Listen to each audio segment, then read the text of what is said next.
उच्चारण से। और कितनी बार बोलना है? जम के बोलो जरा। मंत्र कोई भी हो, उसका उच्चारण, उसका स्मरण करते करते वो सिद्ध हो जाता है। मंत्र सिद्ध करने के लिए आपको कहीं पहाड़ पर जाने की जरूरत नहीं है। मंत्र को सिद्ध करने के लिए आपको किसी नदी के तट पर जाने की जरूरत नहीं है। मंत्र को सिद्ध करने के लिए केवल निर्मल मन सो मोहि पावा, मोहि छल छिद्र कपट ना भावा।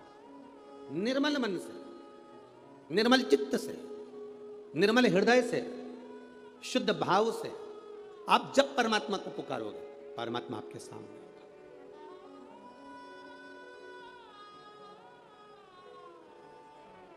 श्री शिवाय नमस्तुभ्यं, श्री शिवाय नमस्तुभ्यं। आप जप रहे हैं, स्मरण। पंडाल में 5 लाख लोग आते हैं कथा सुनने के। कितने लोग? 5 लाख। एक पंडाल की कैपेसिटी देखी जाती है, दूसरे पंडाल की कैपेसिटी देखी जाती है, तीसरे पंडाल की देखी जाती है। टेंट होन लगे हैं चारों तरफ, उनकी देखी जाती है। और उसके बाद जो दुकानों पर बैठे हैं, रोड पर बैठे हैं, ये धूप में बैठे हैं, गाड़ियों पर बैठे हैं, इन सब की, बिल्डिंगों पर बैठे हुए हैं, इन सब की कैपेसिटी अगर इनको गिना जाए तो 5-6 लाख लोग प्रतिदिन शिव महापुराण की कथा सुनने आते हैं। प्रतिदिन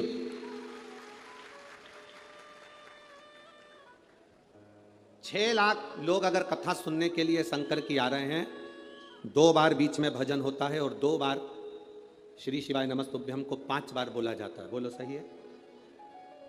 अब 1 बार भजन होने के बाद जब हम स्तुति करते हैं, 5 बार श्री शिवाय नमस्तुभ्यम बोलते हैं, 6 लाख लोग एक साथ 5 बार अगर मंत्र बोलेंगे तो कितना हो गया? 30 लाख। 2 बार बोल लिया, 60 लाख। फिर बीच में कहीं श्री शिवाय नमस्तुभ्यम 1-2 बार मुख से निकल गया, ऐसा 1 से 1.25 करोड़ बार एक कथा में श्री शिवाय नमस्तुभ्यम निकलता है। शरीर में 3.5 करोड़ रोम है हमारे।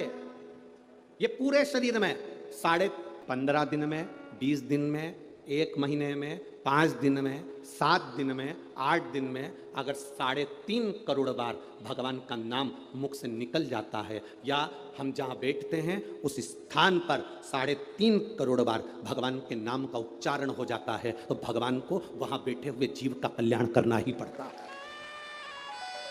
अब लोग कहते हैं गुरुजी आखिर शिव महापुराण में आने वाले का कल्याण क्यों होता है? शिव महापुराण दूर दूर बैठ के लोग सुनते हैं, उसका फल क्या मिलता है? शिव महापुराण के पंडाल में पहुंचने पर जो धूल उड़ती है उसका प्रमाण क्या है? शिव महापुराण की कथा सुनकर लोग रज को अपने शरीर में लगाते हैं, उसका प्रमाण क्या है? उसका प्रमाण केवल यही है कि 3.5 करोड़ बार आप और हम सब मिलकर 5 दिन में, 7 दिन में, 8 दिन में इस कथा के अंदर भगवान को बोलते हैं, तो वो देव अधिदेव महादेव अपने को आकर आशीर्वाद प्रदान करता ही है। ये निश्चितता।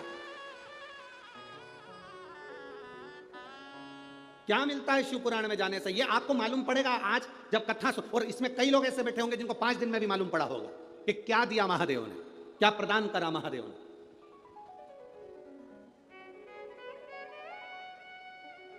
ये उसके भीतर का बल। संजीवनी मंत्र किसको नहीं चाहिए? हमसे लोग कहते हैं संजीवनी मंत्र जीवनी से कम। और यदि हम मंत्र जप नहीं पाए तो 3 का स्मरण कर लिया करो। 1 गंगा, पहले नंबर पर कौन है? जम के बोलो जरा। गंगा। दूसरे नंबर पर है काशी। दूसरे नंबर पर क्या है?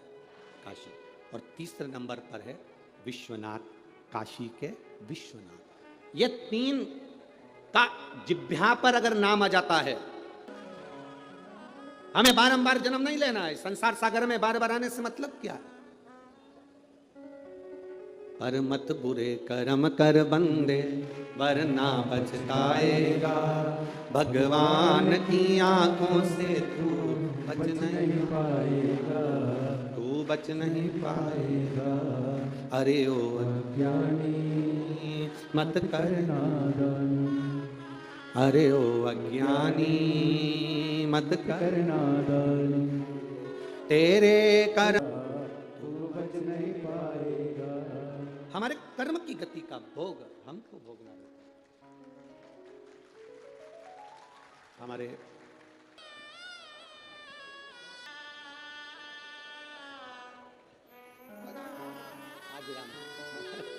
जय जय श्री राधे। एक बार जोरदार ताली बजाकर स्वागत करें। हमारे बीच में केंद्रीय मंत्री आदरणीय नितिन गडकरी जी पधारे हैं।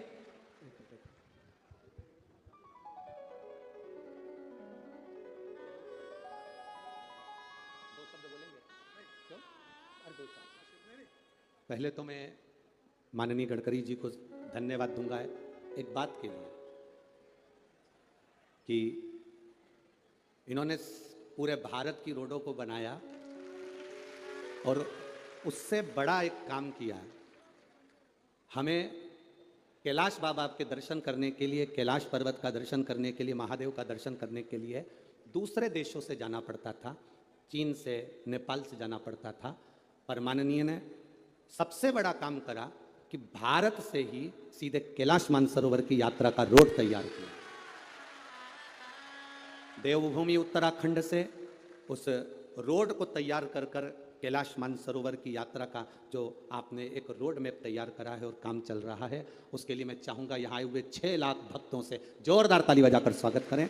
और आस्था चैनल पर, फेसबुक, यूट्यूब पर जितने भी भक्त इस कथा को सुन रहे हैं उनसे भी कहूँगा दिल से एक बार जोरदार ताली बजाकर स्वागत, जिससे हमारे बाबा का दर्शन, देवादिदेव महादेव का दर्शन हमें इस भारत की भूमि से सीधे बाबा के पास हम पहुंच सकें रोड के माध्यम से। मैं चाहूंगा माननीय गडकरी जी से कि 2 शब्द यहाँ आए हुए भक्तों के लिए 2 शब्द। माइक दो बेटा, यहीं से बोलो।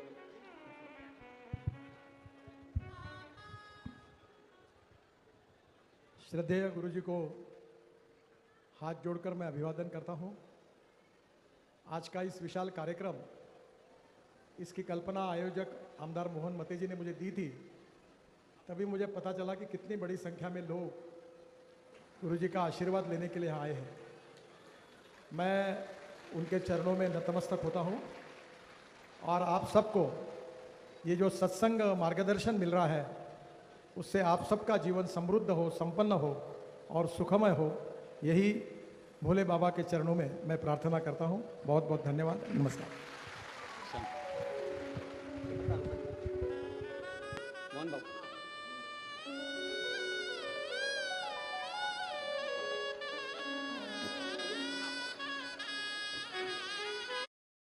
जहाँ एक ही जगह मिले ग्रोसरी का हर सामान, Amazon फ्रेश से ग्रोसरी लाओ, नहीं तो महंगा पड़ेगा।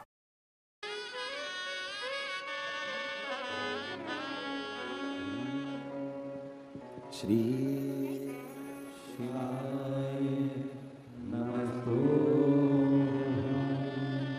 श्री शिवाय नमस्तु, श्री शिवाय नमस्तु, श्री शिवाय नमस्तु, श्री शिवाय नमस्तु, श्री शिवाय नमस्तु। तो मंत्र की प्रबलता हम जान रहे थे। 3.5 करोड़ रोम छिद्र इस मनुष्य की देह पर, 21,600 श्वास प्रतिदिन हमारे शरीर से निकलती है। कितनी श्वासें निकल रही हैं? जम के बोलो। 21,600 श्वास प्रतिदिन निकल रही है, प्रतिदिन। और 21,600 श्वास प्रतिदिन निकल रही है। 3.5 करोड़ रोम छिद्र या मानव की देह पर हैं। आपने एक प्रसंग श्रवण किया होगा भगवान कृष्ण का कि मेरे लाडले भगवान कृष्ण द्रौपदी के लिए दौड़ दौड़ कर चले जाते थे। द्रौपदी पुकारती और भगवान कृष्ण दौड़कर पहुंच जाते। इस बात से सत्यभामा जी को अच्छा नहीं लगा।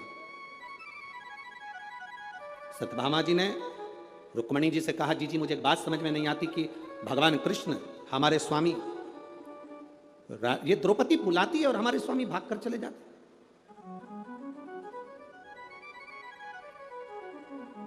द्रौपदी पुकारती और भगवान कृष्ण दौड़कर चले जाते। हमको यह बात समझ में नहीं आई। रुक्मणी जी ने कहा, मैं भी नहीं जानती कि भगवान कृष्ण द्रौपदी के कहने पर आखिर दौड़ दौड़ कर जाते क्यों, पर कोई बात तो जरूर है, जो हमारा कान्हा, हमारा कन्हैया कृष्ण दौड़ कर जाते। भगवान कृष्ण ने सत्यभामा जी के मन के संशय को जान लिया। गुरु परमात्मा एक ऐसा होता है, माता पिता एक ऐसे होते हैं जो मन के संशय को जानते हैं। छोटा सा बच्चा 2-3 महीने का अगर रो रहा है, मां भले पढ़ी लिखी नहीं है, मां बहुत सारा अध्ययन नहीं करी है, पर छोटा सा बच्चा क्यों रो रहा है? छोटे से बच्चे को तकलीफ क्या है? छोटे से बच्चे को कष्ट क्या है? छोटे से बच्चे को तकलीफ क्या हो रही है? मां भले पढ़ी लिखी ना हो, पर मां अपने बच्चे को रोता हुआ जानकर समझ जाती है कि इसके पेट में दर्द है, कि इसके हाथ में दर्द है, कि इसको क्या तकलीफ है। मां जान जाती है, मां पहचान जाती है, मां के स्मरण में वो बात आ जाती है कि इसको तकलीफ क्या है, इसको कष्ट क्या है,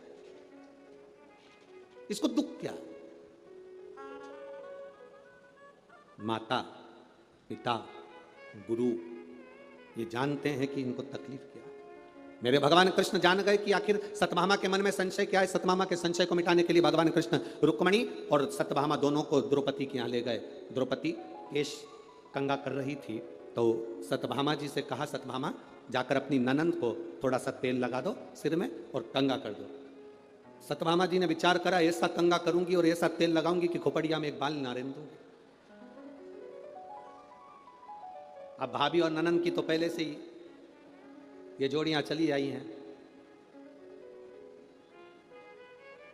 ननंद बोलती है तो भाभी नहीं टिकती और भाभी बोलती है तो ननंद नहीं टिकती।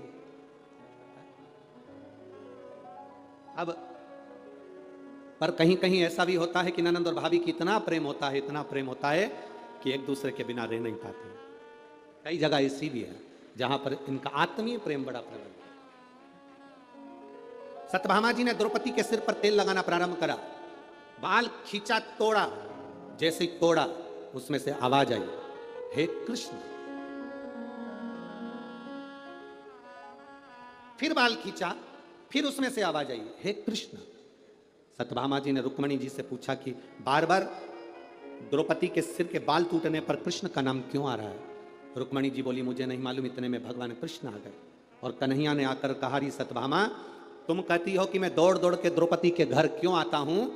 पूरी दुनिया में केवल एक द्रौपदी ऐसी है जो 3.5 करोड़ बार एक दिन में मुझे पुकार लेती है, इसलिए उसकी एक एक रोम में से मेरा नाम निकलता है। मेरे एक एक रोम में से मेरे नाम का उच्चारण होता है। 3.5 करोड़ बार द्रौपदी मुझे बुलाती है एक दिन में। इसलिए भगवान कृष्ण कहते हैं, सुनो सत्यभामा, सुनो रुक्मणी, जो एक दिन में, एक हफ्ते में, एक महीने में 3.5 करोड़ बार मेरे नाम को पुकारता है या किसी भी देव के नाम को पुकारता है, उस देवता को उसे वर देने के लिए जाना ही पड़ता है। निश्चित है, निश्चित। आपके नजदीक में अगर शिव महापुराण की कथा हो रही है, आप जा रहे हो, जप रहे हो, उसका फल है। अभी तो यह नागपुर में कथा हुई, अब 3 नवंबर से 9 नवंबर तक ब्रज की रज में होगी, कोसी कला में।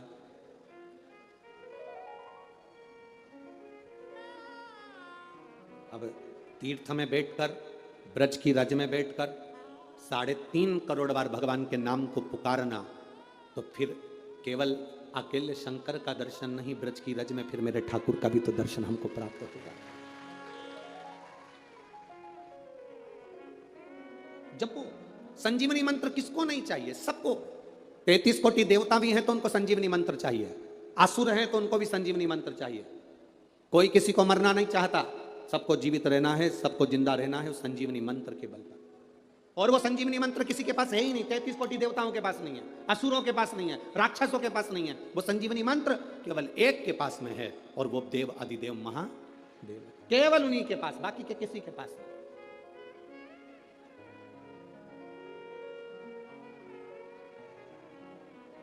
कई बार लोग कहते हैं गुरुजी शिव महापुराण क्या है, पीछे पड़ गए उस संजीवनी मंत्र को पाने के लिए।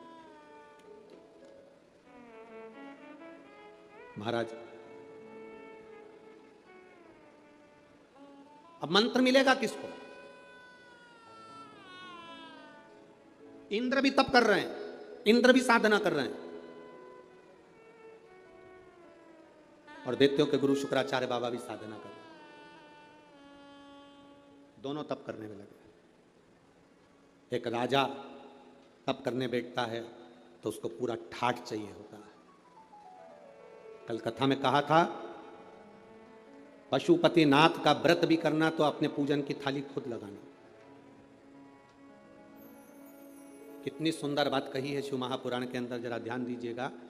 लड़की कुंवारी है तब तक अपने पिता की धन, पिता की दौलत से पशुपतिनाथ का व्रत उस पिता के पैसे से मंगाई हुई वस्तु से कर सकती है।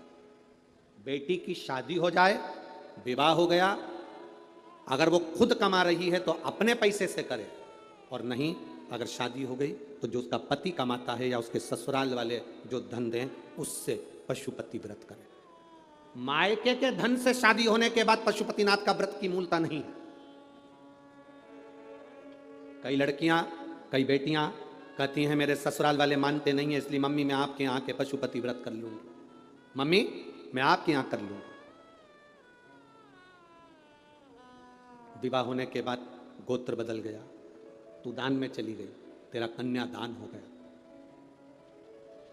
दान होने के बाद इस घर का केवल जो हाथ से दिया जाए वो तेरा है। दान होने के राजा अमरीश के चरित्र का स्मरण करिएगा। एक राजा गाय का दान दे देता है, गाय घूमते घूमते खूंटे से छूटकर ब्राह्मण के यहां से वापिस राजा के नगर में आ जाती है। नगर में से राजा की गौशाला में चली जाती है। गौशाला में दूध निकालने वाले ने दूध निकाला, वो दूध निकला हुआ राजा के कक्ष में खीर बन जाती है। खीर भगवान को भोग लग जाती है, भोग लगकर वो प्रसाद राजा खा लेता है, राजा को नरक भोगना पड़ता है। दान करी हुई गाय का तूने दूध का प्रयोग करा, इसलिए तुझे भोगना पड़ेगा।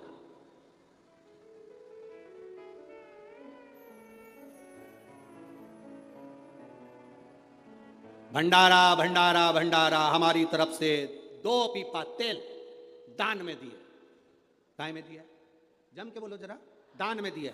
तूने 2 पीपा तेल दान में दिया है, वो 2 पीपे तेल की सब्जी और पूड़ी मत खा लेना, क्योंकि तूने दान दिया है। अगर तू कहता मैंने 2 पीपा तेल भगवान के प्रसाद में दिया तो प्रसाद खा सकता था, पर तूने दान दिया तो दान का उपयोग नहीं कर सकता।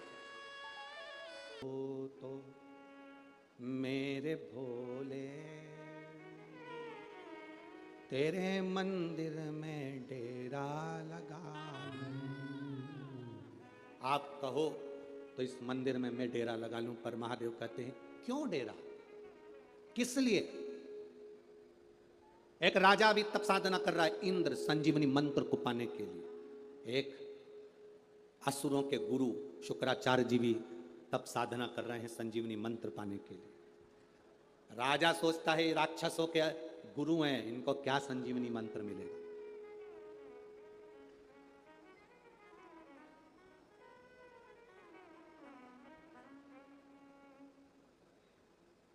बहुत सारे ऐसे भी होंगे बहुत दूर बैठे हैं, तपती हुई धूप में अपने अपने सिर पे कपड़ा रख रख के बैठे हैं, तपती हुई धूप में अपने अपने सिर पर कहे भगवान से कामना करता है थोड़ी इसकी उम्र बढ़ा दो भगवान, थोड़ा सा समय और दे दो भगवान, थोड़ा सा समय और दे दो भगवान, थोड़ा सा समय और दे दो। बच्चे छोटे हैं, बच्चों के ब्याह नहीं हुए, काम धंधा पड़ा है, भगवान थोड़ा सा। डॉक्टर कह रहा है अंतिम समय आ गया, घर के लोग भगवान से करे इसका समय बढ़ा दो। मरने वाले को धन के लिए नहीं कहा जाता, उसके समय बढ़ाने को कहा जाता है। तो महादेव भी कह देते सुन यमराज, इसने मेरी कथा में समय दिया था, जितने कदम चलकर मेरी कथा में पहुंची थी, जितने ट्रैफिक में फंसकर समय समय निकलता गया, 4 घंटे 3 घंटे ये फंसी रही मेरे लिए, इसलिए इसको भी तू समय उतना दे दे जो समय इसने मुझे दिया था।